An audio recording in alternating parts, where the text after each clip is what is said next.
Ang pag-aaral natin ngayon na pinamagatan nating pagmamahal sa salita ng Diyos ay naglalayon po na mas pahalagahan pa natin o itaas pa natin ang ating pagpapahalaga sa Biblia, na hikayatin pa tayong basahin ito, pakinggan, pag-aralang mabuti, pagbulayan at maipamuhay at maituro din ito sa iba. Hindi lamang sa mga panahon po na gusto lang natin na maluwag yung oras natin, kundi sa tulong ng Panginoon at sa pagsusumikap po natin, basahin natin ang Biblia ng regular. Yung maging kasama sa daily habits natin hanggang sa maging parte na ito ng ating pang-araw-araw na pamumuhay. Na maging parte ng ating regular na schedule, yung pagbabasa ng Biblia. Maging regular na schedule din natin yung pagdalo sa ating mga midweek online service, yung mga pagdalo natin sa ating mga Bible studies, at yung mga pagdalo natin sa ating mga pagtitipon tuwing araw ng linggo. Ang version ng Biblia natin gagamitin sa Tagalog po ay ang Bagong ang Biblia at ilang Revised Tagalog Popular Version. Sa English ay New King James Version po. Sa loob ng isang taon o sa 1 year, kadalasan meron tayong 365 days eh. Hinihikayat po tayo na maglaan ng halimbawa 5 minuto, 10 minuto, ilang minuto bawat araw para magbasa ng Biblia. Sa loob din ng isang taon, karaniwan meron tayong 52 Sundays. Hinihikaya tayong dumalo sa ating mga ginagawang pagtitipon tuwing araw ng linggo. Yun ay 52 times lang sa loob ng isang taon. So, kung iisiping mabuti, doable para sa ating lahat. Kakayanin natin yung mga yan na maisagawa. Kaya lang, maraming mga tao po gumagawa naman ng mga kadahilanan. Maraming mga tao gumagawa o nag-iimbento ng mga excuses para hindi magawa yung mga yan. Ang isang common na dahilan, sobrang busy. Kaya daw po, hindi tayo nakakapaglaan ng ilang minuto kada araw para basahin ang Biblia. Ang dahilan, sobrang busy. Or kaya, maraming tao ang nagpapaliban sa pagdalo sa mga lingguhang pagtitipon, ang kanilang excuse, sobrang busy. Ang problema natin sa regular na pagbabasa at pag-aaral ng Biblia at maging pagdalo sa mga pagtitipon sa pagtitipon sa face-to-face o kaya sa mga ganitong online gatherings natin. Ang problema natin sa paglalaan natin ng regular na oras may kinalaman sa motivation. Question mga kapatid, ano sa Tagalog yung motivation at motivated? I-comment nga po ninyo dyan sa baba ang inyong sagot. Sa aking palagay po, hindi mo pababayaan ang isang bagay o isang gawain na motivated kang gawin. Or hindi mo pababayaan ang isang bagay na pinaniniwalaan mong napakahalaga sa iyong buhay.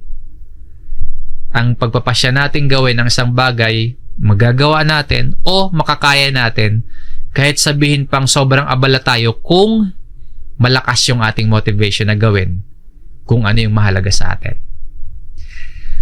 Pag-aralan po natin ang ilang mga piling talata mula sa aklat ng mga awit o Psalms sa chapter 119. Isa itong awit, isa itong pananalangin sa Diyos na naglalaman ng pagtatanghal sa kahalagahan ng salita ng Diyos sa buhay ng may akda ng sulat na ito. At nawa po, para sa ating lahat, likhain at loobin ng Diyos sa puso ng bawat isa sa atin na may katapatan din po na masabi natin ang sinasabi ng psalmist dito sa verse 97. Sinasabi niya po, "O mahal na mahal ko ang iyong kautusan." Ang salitang kautusan o law, ganun din po yung mga utos o commandments or yung patotoo o testimonies, yung word o ang salita, yung tuntunin o precepts. Madalas po yan ginagamit na salita sa chapter na ito eh. lahat ng yan tumutukoy sa salita ng Diyos o sa ating panahon po, ang Biblia. Ang Bible, binubuo ng Old Testament at ng New Testament na naglalaman ng kasaysayan, naglalaman ng batas, ng mga propesiya, naglalaman ng mga katuruan at buhay ni Jesus at sulat ng mga apostol. Yan yung Bible natin. Dito po sa ating pangunahing talatang pag-aaralan, nagmumula ito sa Old Testament. Hindi lang kasaysayan ng pagliligtas ng Diyos sa Israel at sa mga tao, hindi lang mga pangako ng Diyos, kundi yung kanyang mahal na mahal ay kautusan o Torah. Generally po, sa panahon nila, tumutukoy yan sa unang 5 aklat ni Moises, yung simula sa Genesis hanggang Deuteronomy. Na sa panahon po natin ngayon, masasabi nating tumutukoy na ito sa kabuuan ng salita ng Diyos, itong kautusan. Tumutukoy na ito sa panahon natin ngayon sa Biblia. Ngayon, ang tanong tulad sa may akda ng sulat na ito, minamahal ba natin o mahal na mahal din ba natin ang salita ng Diyos? Ang utos sa atin, ibigin o mahalin natin ang Diyos. And syempre, kung minamahal natin ang Diyos, mamahalin din natin ang kanyang salita. Kung mahalaga sa atin ang Diyos, mahalaga din dapat sa atin ang kanyang salita. Now, kung sinasabi natin na minamahal natin ang Diyos at ang kanyang salita, dapat hindi na tayo pinipilit pang magbasa ng Biblia. Dahil kung mahal mo at gusto mo ang isang bagay, hindi mo kailangang pilitin para gawin yon. Para din lang yung kung gustong-gusto mo maglaro ng basketball, isang aya lang sa atin, sasama tayo agad. O kaya madalas tayo pa nga yung nag-aaya na maglaro ng basketball kasi gustong-gusto natin. Kung gustong-gusto mo, kunyari, ng kape, kapag inaya ka magkape, hindi mo na kailangang pilitin pa. And madalas, ikaw nga yung nag-aaya or excited ka pa or pinaglalaan mo talaga ng araw o oras at budget. Kapag po nasusubukan natin ang isang sports activity, ano man yun, tulad ng basketball, biking, ano man, kapag nagustuhan mo yun, hahanap-hanapin mo yun. Kapag natikpan mo at nagustuhan mo ang isang pagkain, halimbawa ramen, o kaya tulad ng isang inumin, kape, milk tea, kapag nalasahan mo at masarap, hahanap-hanapin mo yan. Itong psalmist, kaya niya nasabing mahal na mahal niya ang kautusan o minamahal niya ang salita ng Diyos kasi nalasahan niya yan. Sinabi niya po sa verse 103, napakatamis ng iyong mga salita sa panlasa ko. Higit na matamis kaysa pulot sa bibig ko.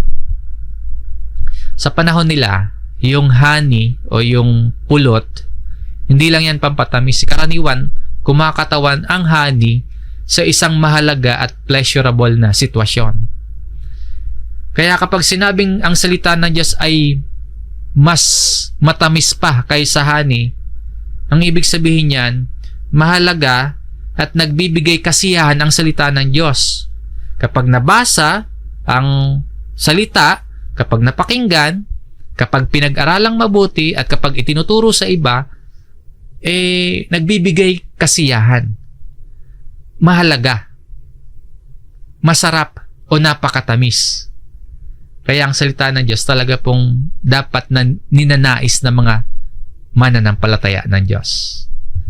Sinasabi naman po sa Psalms chapter 19, dito po sa verse 10, higit na dapat silang naisin kaysa ginto, lalong higit kaysa maraming dalisay na ginto, at higit ding matamis kaysa pulot, at sa pulot pukyutang tumutulo. Word of God ang tinutukoy dito. More to be desired. Ang salita ng Diyos kayamanang higit pa sa ginto. Ang salita ng Diyos higit pa sa nagbibigay pleasure o nagbibigay kasiyahan sa kanila tulad ng pulot pukyutan. Pinapakita nito sa atin na kapag talagang nalasahan natin ang salita ng Diyos, kusa natin niyang hahanap-hanapin. Kumbaga, hindi na tayo pipilitin pang magbasa ng Biblia at hindi na tayo kinakailangang pang pilitin para dumalo sa mga pag-aaral ng Biblia, sa mga pagtitipon. Ninanais o kaya dapat naisin, more to be desired. Sabi nga po ni Apostol Pedro sa mga Kristiyanong inuusig noon, unang Pedro chapter 2, verse 2 at 3, gaya ng mga sanggol na bagong silang, ay mithiin ninyo ang malinis na espiritual na gatas upang sa pamamagitan nito'y lumago kayo tungo sa kaligtasan.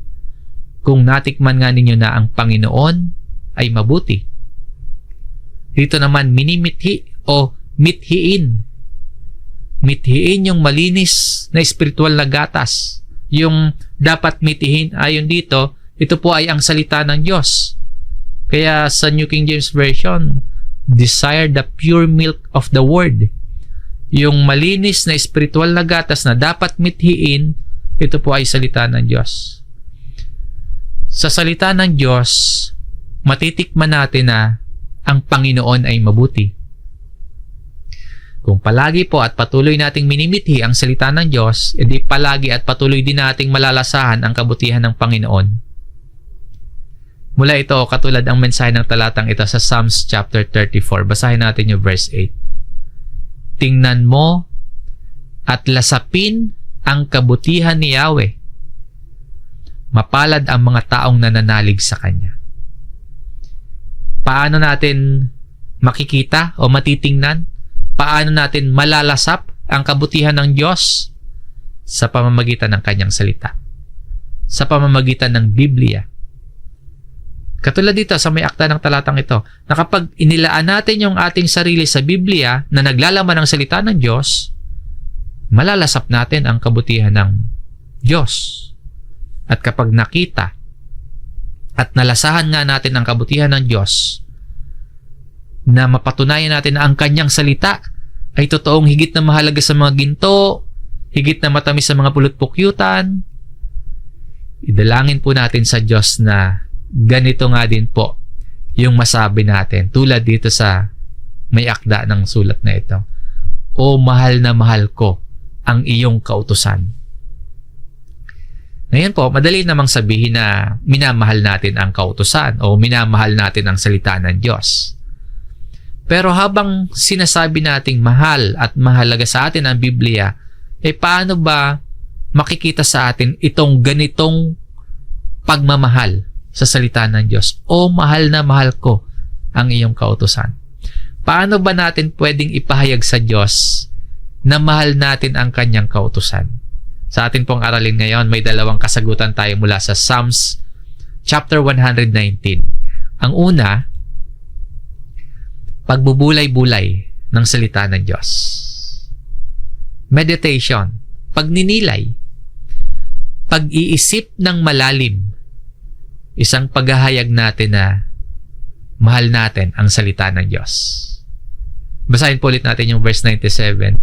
Then tingnan natin kung ano yung expression ng pag-ibig sa salita ng Diyos. O mahal na mahal ko ang iyong kautusan, ito'y siya kong binubulay-bulay sa buong araw. Sinasabi ng psalmist dito, dahil mahal niya o mahal na mahal niya ang salita ng Diyos, kaya pinagbubulayan niya ito buong araw o araw-araw sa maghapon. Lagi niyang nasa isip ang salita ng Diyos. Sabi niya, it is my meditation all the day. Dito pa lang po, makikita natin na malaki yung challenge sa atin. Malaki yung hamon sa atin dito. Kapag sinabi nating mahal natin ang salita ng Diyos, dapat pala naglalaan tayo ng panahon sa Biblia. Paglalaan sa buong araw. Ibig sabihin nito, kapag nakapagbasa tayo, kaya nakapakinig tayo, halimbawa sa umaga, pagkagising natin, nakapagbasa tayo, nakapakinig tayo ng salita ng Diyos, anumang mensahe sa atin, hindi natin yun isasantabi. Anumang napakinggan, anumang nabasa natin yun, hindi natin kakalimutan sa maghapon. Yung sinasabi ditong all the day, ibig sabihin yan, all throughout the day. Sa pagpunta natin sa eskwela, sa pagpasok natin sa trabaho, o sa mga gawain natin sa bahay, sa maghapon po. Hindi natin kakalimutan, hindi natin isasantabi yung nabasa at napakinggan nating mensahe mula sa Biblia. kung mahal natin ang salita ng Diyos, hindi pala natin dapat ito inaalis sa ating isip sa maghapon. Iniisip natin kung paano ba natin masusunod yung napakinggan at yung nabasa nating mensahe. Pinag-iisipan nating mabuti kung ano ba yung ibig sabihin sa atin, para sa atin, ang salita ng Diyos. Yun po yung pagbubulay-bulay. Buong araw, pagbubulay-bulay.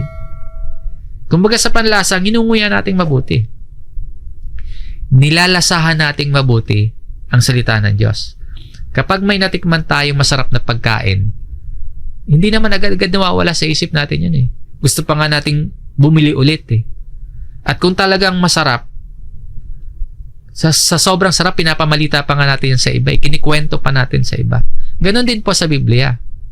Ninanamnam natin yung kasaysayan, ninanamnam natin yung mga pangako ng Diyos, ninanamnam natin yung mabuting balita tungkol kay Jesus. Kaya kung sa pagkain, hindi ito parang isang instant meal eh, kundi nilalasahang mabuti yung mensahe ng salita. Ninanamnam na mabuti yung mga pangako ng Diyos sa buong araw. At katulad sa psalmist, may benepisyo po para sa atin kapag ganito na katulad sa may akda ng sulat na pinagbubulay-bulayan ang Biblia sa buong araw. Sa mga susunod na talata, binabanggit ng may akda yung tatlong resulta kung yung kautusan o yung salita ng Diyos pinagbubulay-bulayan sa buong maghapon, buong araw.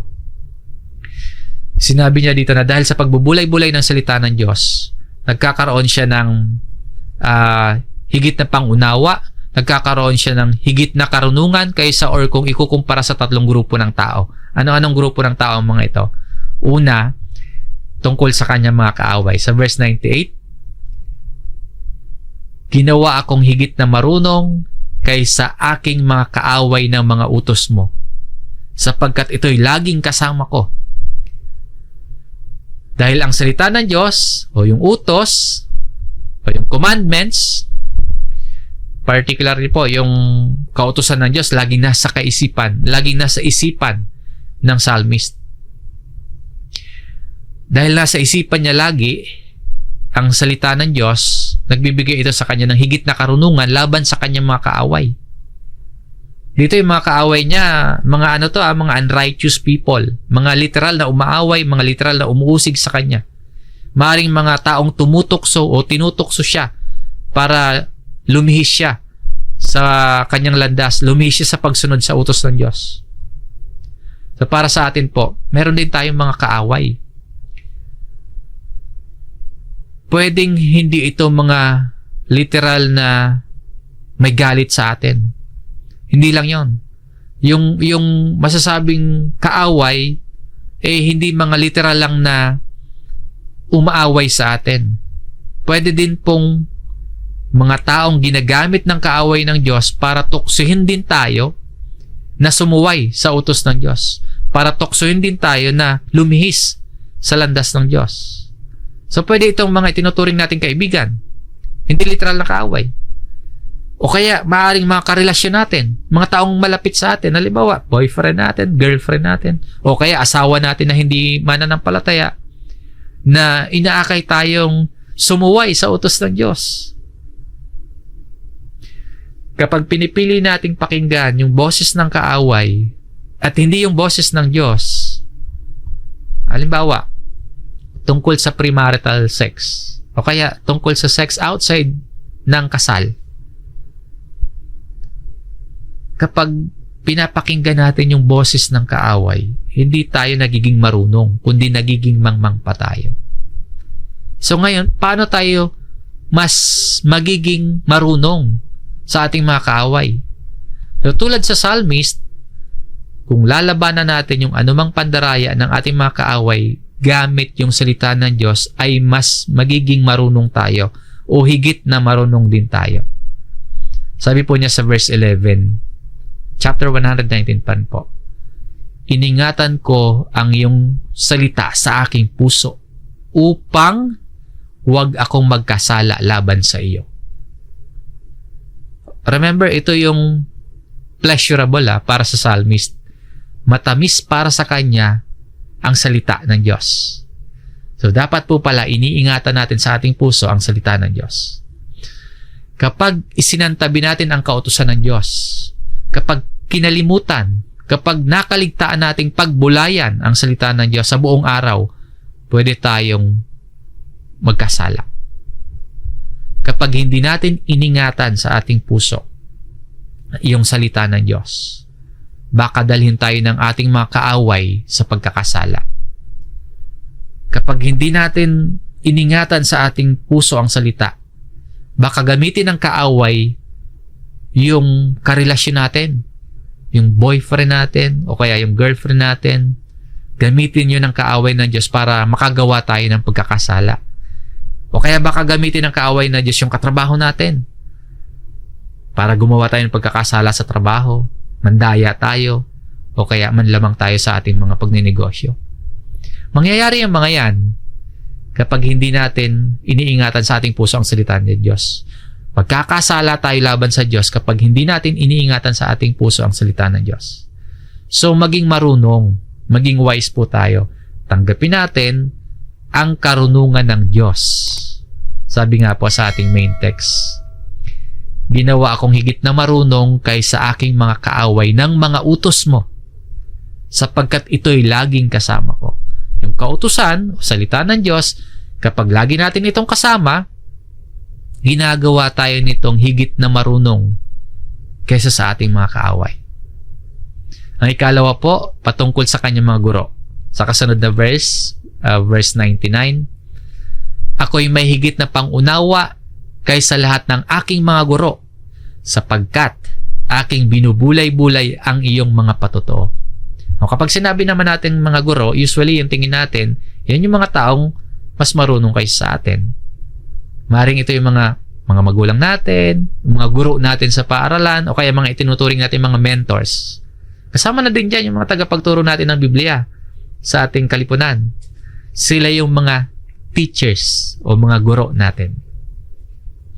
Ang tingin natin, ito madalas marurunong sila kasi most probably sila yung mga naunang nag-aral. So tingin natin, sila yung mga naunang natuto, sila yung may mga training, sila yung may mga kasanayan, sila yung mga may naunang may natutunan, sila yung mga may intellectual na knowledge. So tingin natin, sila yung mga may pangunawa, marurunong.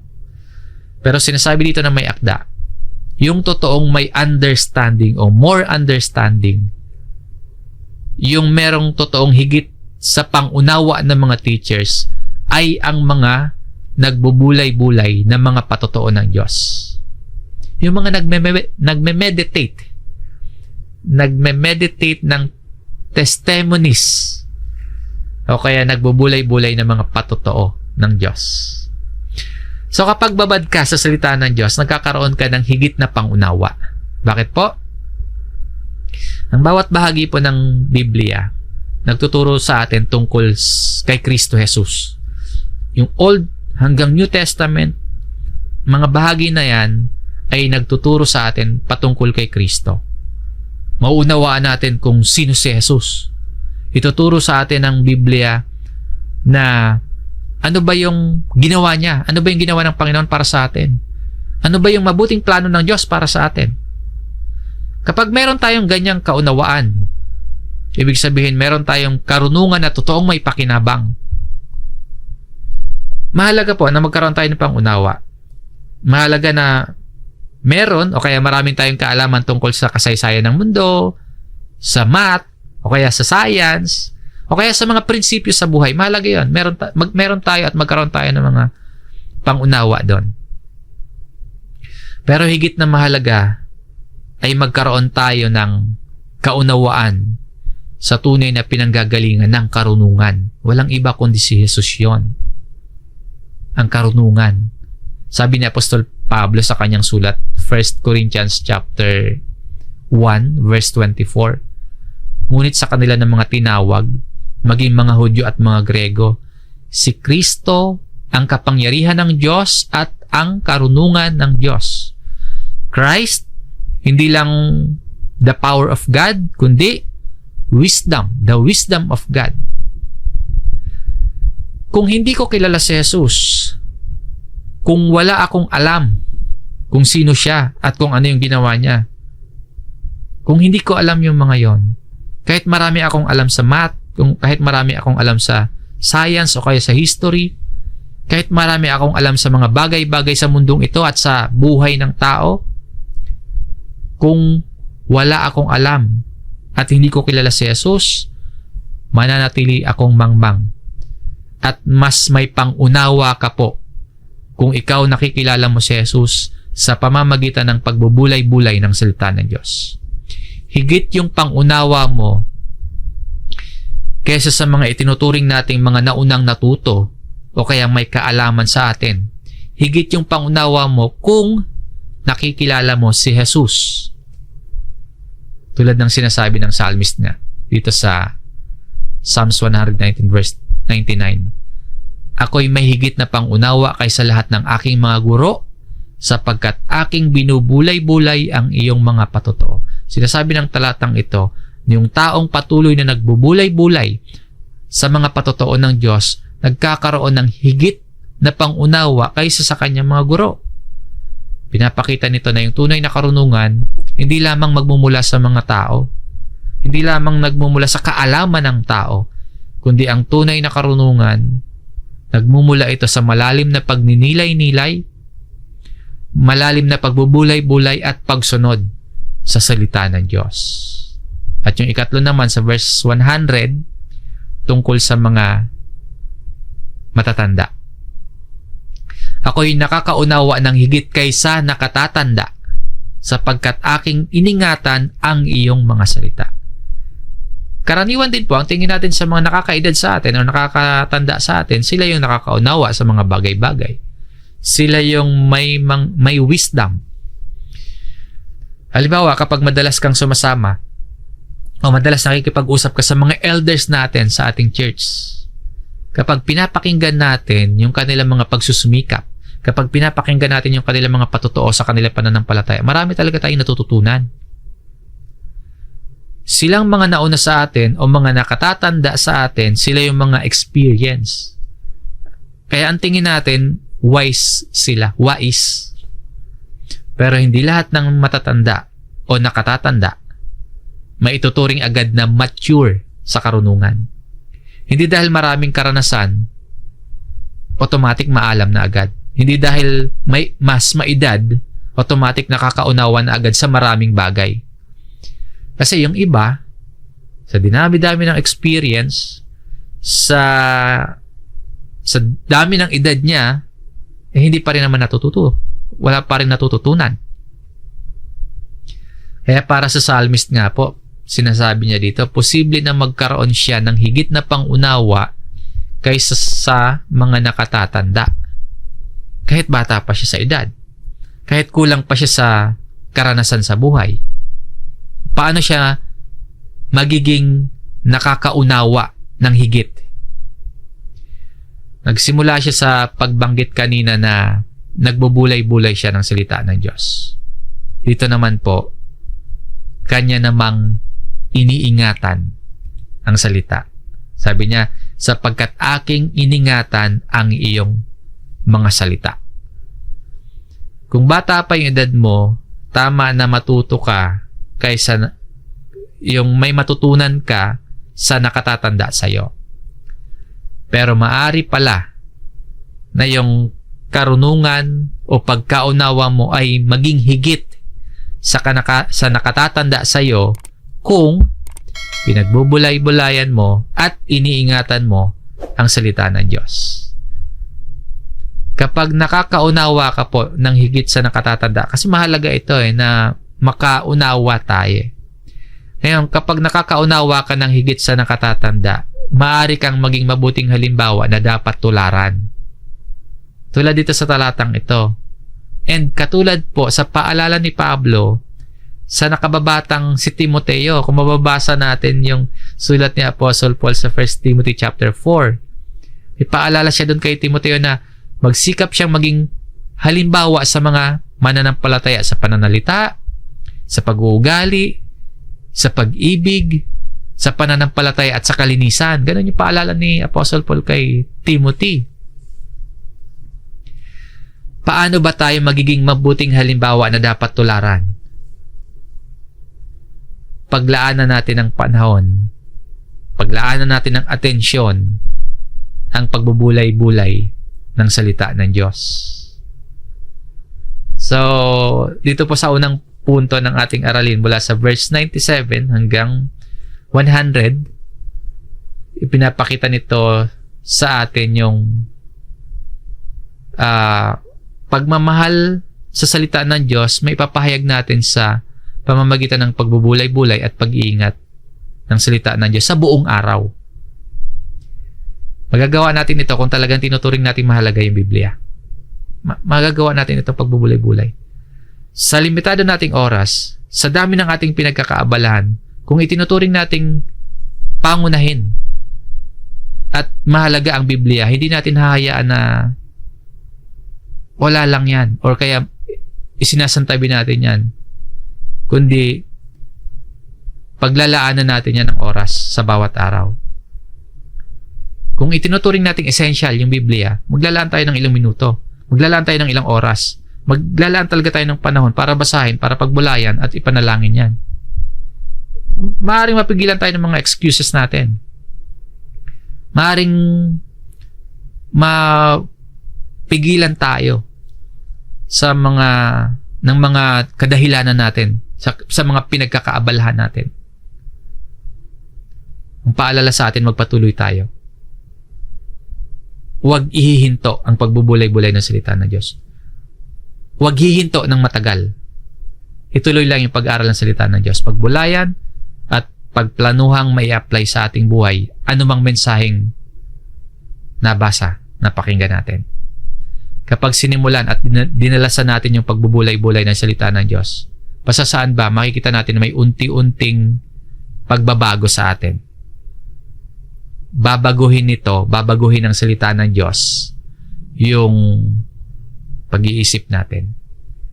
Babaguhin ng salita ng Diyos yung buhay natin. At kapag regular na pinagbubulay-bulayan natin ang salita ng Diyos, ito yung ikalawang punto. Ikalawang paraan para maipahayag natin ang pagmamahal ng salita ng Diyos. Pagsasabuhay ng salita ng Diyos. O ito yung paglapat sa ating buhay ng salita ng Diyos. Dito po nangangailangan ito ng commitment natin. Kung matamis para sa ating panlasa ang salita ng Diyos, tulad ng sinasabi sa verse 103, ibig sabihin, hindi natin ipagpapalit sa iba ang salita ng Diyos. Kung ganito din yung panlasa natin, no, napakatamis ng iyong mga salita sa panlasa ko, higit na matamis kayo sa pulot sa bibig ko. Kung matamis sa panlasa natin, ibig sabihin, hindi natin ipagpapalit yan. Hindi natin ipagpapalit ang pagsunod sa salita ng Diyos, tapos ang gagawin natin ay mga bagay na taliwas sa kalooban ng Diyos. So, hindi talaga pwedeng paghiwalayin yung tatlong ito, no? Pagmamahal sa salita ng Diyos, pagbubulay-bulay ng salita ng Diyos, at pagsasabuhay ng salita ng Diyos. Ang pagsasabuhay ng salita ng Diyos bilang paghahayag ng ating pagmamahal sa salita ng Diyos, nangangailangan po yan ng paninindigan. Yung manindigan tayo na manatili sa tamang direksyon, yung manindigan tayong manatili sa kung ano yung ayon sa mga utos ng Diyos. So, merong tamang daan, merong maling daan. Maninindigan lang tayo. Alin yung tatahakin natin? Bilang mga nagmamahal sa salita ng Diyos, ibig sabihin po, manatili tayo sa daan na inilatag ng Diyos para sa atin. Yung sundin natin siya. Hindi yung puso natin hindi yung mga katuroan ng sanlibutan yung susundin natin. Kundi ang tatahakin natin, yung daan na inilatag ng Diyos para sa mga mananampalataya. Sinasabi po sa verse 101, sa lahat ng masamang lakad ko ay pinigil ko ang mga paa ko upang aking masunod ang salita mo. Ito yung isang epekto o bunga ng pagsasabuhay natin ng salita ng Diyos. May masamang lakad may evil way. Ang paninindigan niya dito, pigilan niya yung paa niya sa paglakad sa daan ng masama. Meron siyang commitment o kaya meron siyang resolution. Dahil mahal niya ang salita ng Diyos, kahit anong ituro ng sanlibutan, kahit maaring may mawala sa kanya, o kaya kahit maaring ikalugi niya yung kanyang magiging desisyon, susundin pa rin niya ang salita. Pinipigil niya ang kanyang mga paa sa masamang lakad para masunod niya ang salita ng Diyos. Sa verse 102, ako'y hindi lumihis sa mga batas mo sapagkat tinuruan mo ako. Muli po, ang picture dito, pananatili sa tamang daan. Daan ng Diyos. Sa buhay natin, palaging may choice eh. Sino ba yung papakinggan natin? Papakinggan ba natin yung boses at itinuturong pamamaraan ng Diyos o yung sinasabi sa atin ng sanlibutan? May evil way, may mabuting daan. Ang talatang ito nagpapakita ng kahalagahan ng mga aral mula sa Diyos. Na yung aral mula sa Diyos, gabayon natin kung paano yung tapat na pagsunod sa Kanya ay nagdadala ng matibay na paglakad sa landas ng katwiran. Sinasabi ng psalmist, yung dahilan bakit hindi siya lumilihis sa batas ng Diyos. Sabi niya, for you yourself have taught me. Bakit daw siya hindi lumilihis sa mga batas ng Diyos? Kasi ang Diyos ang nagtuturo sa kanya. Hindi siya lumihis dahil tinuruan siya. So isa pa itong epekto ng salita na Diyos sa buhay natin, no? Hindi tayo malilihis. Kaya kailangan po natin ang salita ng Diyos. Sa verse 104 naman, matapos sabihin sa verse 103 kung gaano katamis ang salita ng Diyos, ito yung sabi niya, sa pamamagitan ng iyong mga tuntunin ay nagkaroon ako ng kaunawaan. Kaya't kinapopuotan ko ang bawat huwad na daan. Isa pang epekto ng pagsasabuhay natin ng salita ng Diyos, nagkakaroon tayo ng kaunawaan. Nabanggit niya na ito kanina sa unang punto ng ating aralin. Kung paano nagkakaroon siya ng kaunawaan sa pamamagitan ng pagbubulay-bulay ng salita ng Diyos. Inulit niya dito. Ipinapahayag ng may akda na sa pamamagitan ng mga tuntunin o salita ng Diyos, nagkaroon siya ng tamang kaunawaan at karunungan. Dahil dito, nagkaroon siya ng pagkagalit o kaya pagkapuot o pagkamuhi sa maling landas o huwad na daan. Yung huwad na daan tumutukoy sa mga maling pamamaraan, maling mga aral o katuruan na hindi ayon sa mga tuntunin ng Diyos. Kinapuotan niya yon. Pinapakita ng talatang ito na yung tunay na kaalaman at tunay na pag-unawa nanggagaling sa pagsunod sa mga turo ng Diyos. At yung mga maling landas, nagiging kagalit-galit, nagiging kapot-pot. So, anumang bagay na kontra sa salita ng Diyos, anumang bagay at katuruan na kontra sa kalooban ng Diyos, dapat din nating kapuotan. Yung bawat huwad na daan, dapat din po nating kapuotan. Sa ating pagtatapos po, ipanalangin natin sa ating sarili. Ipanalangin natin yung ating sarili. Ganon din yung ating pamilya o mga kaibigan natin. Mahikayat pa tayo na ugaliing magbasa ng Biblia araw-araw. Ipanalangin natin ang bawat isa sa atin na mahikayat tayong ugaliin na dumalo sa mga pangangaral ng salita ng Diyos tuwing araw ng linggo. At ugaliin din natin, makaugalian din natin na makinig sa ating mga Thursday online service o kaya sa mga regular Bible studies sa bawat lokal. Na magbunga sa ating lahat na lumalim yung pagkakilala at lumalim yung pagmamahal natin sa Diyos. Yung ating Diyos na nagpapahayag ng kanyang sarili sa tuwing nagbabasa po tayo at sa tuwing nakikinig tayo ng Biblia. Ang pagbabasa o ang makabasa lamang ng Biblia, hindi yun yung hindi yun yung ating ultimate goal, yung basta makabasa or magawa lang nating makapagbasa ng Bible. Kundi paraan lamang o isang paraan lamang natin yon para makamit talaga natin kung ano yung pinakalayunin natin sa buhay. Ang ultimate goal natin ay ang maranasan ng pag-ibig at gabay ng Diyos, yung malasahan natin yung tamis ng salita ng Diyos, at lalo pang tumibay yung ating mabuting relasyon sa Diyos. Sa pamamagitan po ng pagbubulay ng salita ng Diyos at sa pagsasabuhay ng salita ng Diyos, katulad dito sa sumulat nitong Psalms chapter 119, mas lalo nawa tayong mapamahal sa salita ng Diyos. At mapamahal tayo sa Diyos mismo na nagsasalita habang binabasa natin ang Biblia at habang pinapakinggan natin ang bawat pangangaral ng salita ng Diyos. Na dumating nga din po ang bawat isa sa atin sa kalagayan na masabi natin ng buong puso at masabi natin ng buong katapatan sa Diyos na, "O mahal na mahal ko ang iyong kautusan." Ang tunay na pagmamahal sa salita ng Diyos nagiging dahilan ng patuloy na pagninilay at pag-iingat sa kanyang mga utos o kautusan na nagsisilbing gabay sa bawat araw ng ating buhay. Hanggang dito po ang ating aralin, mga kapatid. Maraming salamat sa inyong pagsama at pakikinig. Sa Diyos po ang kapurihan at loobin nawa na magkasama-sama tayong muli sa araw ng Linggo para sa ating Sunday worship service, at dito pa din po sa susunod na Huwebes naman. Maraming salamat. Tayo po ay muling manalangin.